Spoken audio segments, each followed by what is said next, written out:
ആ ഇറങ്ങിപ്പോക്കൊരു വലിയ മാനസിക അകലം പാർട്ടി സെറ്റപ്പുമായി സൃഷ്ടിച്ചുകൊണ്ട് ഇറങ്ങി വരികയായിരുന്നു അദ്ദേഹം.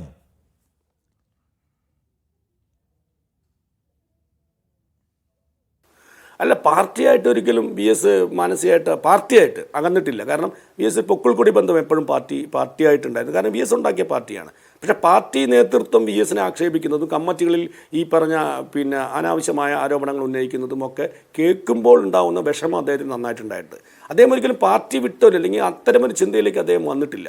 അദ്ദേഹത്തിന് വരാൻ കഴിയില്ല. ശരി, ഞാൻ ചോദിക്കുന്നത് അതായത് പാർട്ടി എന്ന് പറയുമ്പോൾ അദ്ദേഹം പാർട്ടി വിരുദ്ധ മാനസികാവസ്ഥയിലേക്ക് എത്തുന്നുള്ളത് പിണറായി വിജയൻ്റെ സ്റ്റേറ്റ്മെൻറ്റാണ്, അല്ലെങ്കിൽ എന്താണ് വിമർശനമാണ്. വി എസ് അച്യുതാനന്ദനെ സംബന്ധിച്ച് പാർട്ടി സംഘടന, അതിനകത്തുള്ള നേതാക്കൾ, അതിൻ്റെ കമ്മിറ്റികൾ, അതിനോട് ആക്സസ് ഇല്ലാത്ത പ്രശ്നം, അതിൽ തനിക്ക് സംസാരിക്കാൻ ആരുമില്ല എന്ന ഒരു നില ഉണ്ടായിട്ടുണ്ടോ? ആ നിലയ്ക്കുള്ള ഒരുതരം ഒരൊറ്റപ്പെടൽ?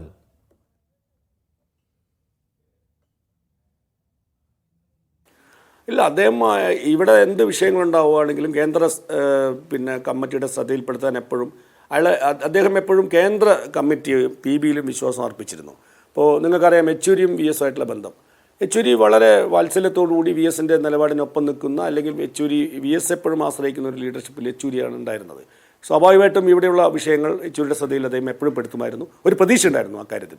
ശരി, ഞാൻ ചോദിക്കുന്നത് വി എസ് ഇപ്പം അവിടെ നടക്കുന്ന ഈ വിമർശനങ്ങളുണ്ടല്ലോ, ആ വിമർശനങ്ങൾ അദ്ദേഹം എങ്ങനെയാണ് എടുത്തതെന്നാണ് താങ്കൾക്ക് തോന്നിയിട്ടുള്ളത്? അത് ഈ വ്യക്തികൾ നടത്തുന്ന കേവല പ്രയോഗങ്ങൾ എന്നതിനേക്കാൾ അപ്പുറത്തേക്ക് അത് വരുന്ന വഴിയും അതിൻ്റെ ആസൂത്രണവും അതിൻ്റെ കേന്ദ്രീകൃതമായ സംവിധാനവും അതിനെക്കുറിച്ചൊക്കെ നന്നായി ധാരണയുള്ള ആളായിരുന്നു അദ്ദേഹം. ഈ വ്യക്തികളെ അങ്ങനെ എടുത്തിരുന്നില്ല എന്നാണോ തോന്നിയിട്ടുള്ളത്?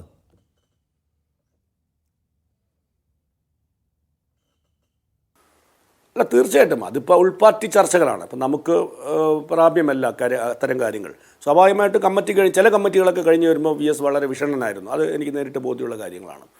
അപ്പം തന്നെ അദ്ദേഹത്തിന് ഒരുപാട് വിഷമങ്ങൾ അക്കാര്യത്തിലുണ്ടായിരുന്നു. ഈ പാർട്ടിക്കകത്ത് നടക്കുന്ന ചർച്ചകളിൽ ഏകപക്ഷീയമായ ആക്രമണം നടക്കുന്നതിൽ അദ്ദേഹത്തിന് വലിയ വിഷമമുണ്ടായിരുന്നു. എനിക്ക് നേരിട്ട് മനസ്സിലായിട്ടുണ്ട്. ഈ ആലപ്പുഴയ്ക്ക് ശേഷമുള്ള വി എസിൻ്റെ ഒരു മൈൻഡ് എന്തായിരുന്നു? അദ്ദേഹം ആലപ്പുഴ എന്ന് പറഞ്ഞാൽ അകത്ത് നടന്ന വിമർശനം, പുറത്ത് വി എസ് അച്യുതാനന്ദനെതിരായിട്ട് നടത്തുന്ന പ്രസംഗത്തിൽ പിണറായി വിജയൻ പരിധി കടന്ന് പലതും പറഞ്ഞിട്ടുണ്ട്. അപ്പോൾ അദ്ദേഹം ഈ ബാനറ്റ് കുത്തലിനെ കുറിച്ച് പോലും നടത്തിയിട്ടുള്ള ആക്ഷേപം എന്താണെന്ന് നമ്മൾ കണ്ടതാണ്. സോ അത് വി എസിനെ വല്ലാതെ, പ്രത്യേകിച്ച് ആലപ്പുഴയിൽ നടക്കുന്ന ഒന്ന്, അദ്ദേഹത്തിൻ്റെ സമരകാലവുമായി ബന്ധപ്പെട്ട ആക്ഷേപങ്ങൾ, ഇത് അദ്ദേഹത്തെ വല്ലാതെ ഡിസ്റ്റർബ് ചെയ്തിരുന്നോ?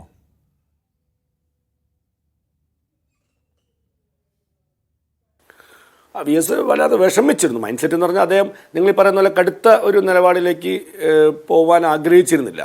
മറ്റു പലരും അദ്ദേഹത്തോട് അത്തരം കാര്യങ്ങൾ പറഞ്ഞിരുന്നെങ്കിലും അദ്ദേഹം ഒരു കടുത്ത നിലപാടിലേക്ക് പോകാൻ ആഗ്രഹിച്ചത് ഈ പാർട്ടിയിൽ തിരുത്തൽ ഉണ്ടാവുമെന്ന് എപ്പോഴും പ്രതീക്ഷിച്ചിരുന്ന ഒരാളാണ് സഖാവ് വി എസ്. കാരണം കേന്ദ്ര കമ്മിറ്റിയെ അദ്ദേഹം എല്ലാ സമയത്തും എല്ലാ കാലത്തും ഈ സംസ്ഥാനത്തിലെ വിഷയങ്ങൾ വരുമ്പോൾ ആശ്രയിച്ചിരുന്നു.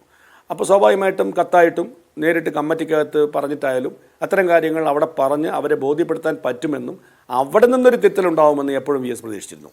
ഇതിനകത്തിപ്പോൾ വി എസ് അച്യുതാനന്ദൻ്റെ മരണശേഷം അദ്ദേഹത്തിൻ്റെ വലിയ സമരജീവിതത്തെക്കുറിച്ച്, അദ്ദേഹം നൽകിയിട്ടുള്ള കോൺട്രിബ്യൂഷൻസിനെ കുറിച്ചൊക്കെ സംസാരിക്കുന്ന ഒരുപാട് പേരെ, യുവാക്കളും അല്ലാത്തവരെയൊക്കെ നമ്മൾ പാർട്ടിയിൽ കാണുന്നുണ്ട്. പക്ഷേ അദ്ദേഹത്തിൻ്റെ ഒരു കാലഘട്ടത്തിൽ വി എസിനെ മാരകമായി ആക്രമിക്കുന്ന ഒരു സംവിധാനമായിരുന്നു അത്. അതിൽ തന്നെയും ചില ആളുകൾ അദ്ദേഹത്തെ നേരിട്ട് വിമർശിച്ചവരാണ്, ചില ആളുകൾ അദ്ദേഹവുമായി ഒരു ബന്ധമുണ്ടാക്കുന്നവരും ഭയപ്പെട്ടവരാണ് എന്ന യാഥാർത്ഥ്യം കൂടി അവിടെ നിൽക്കുന്നുണ്ട്, അല്ലേ സുരേഷ്?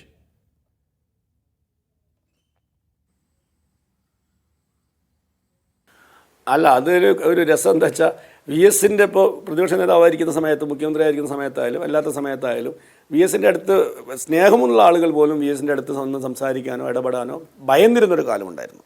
കാരണം അവർക്കൊരു നെഗറ്റീവ് മാർക്ക് വീഴുമെന്നും അവർ വന്ന് വി എസിനെ കണ്ടാൽ അത് മറ്റാളുകളുടെ ആരുടെയൊക്കെയോ ചെവിയിലെത്തുമെന്നും അതുവഴി തങ്ങളുടെ ഭാവിയിൽ ഒരു വിള്ളലുണ്ടാവുമെന്നും കരുതിയിരുന്ന ഒരു പറ്റം ആളുകൾ, അത് യുവാക്കളായാലും മറ്റ് മുതിർന്ന ആളുകളായാലും അങ്ങനെ ഉണ്ടായിരുന്നു. കാരണം രഹസ്യമായിട്ട് എന്നോട് പലരും പറയാറുണ്ട് വി എസിനെ ഭയങ്കര ഇഷ്ടമാണ്, പക്ഷെ നിവൃത്തിയില്ല എന്ന നിലയ്ക്ക് വളരെ വിഷമത്തോടെ പലരും എന്നോട് പറഞ്ഞിട്ടുണ്ട്. എന്ന് വെച്ചാൽ ജീവിച്ചിരുന്നപ്പോൾ അടുക്കാൻ പേടിച്ചിട്ടുള്ള ആൾക്കാരാണ് ഇപ്പോൾ വലിയ വാക്കുകൾ പറയുന്നവരെന്ന് വേണമെങ്കിൽ പറയാം.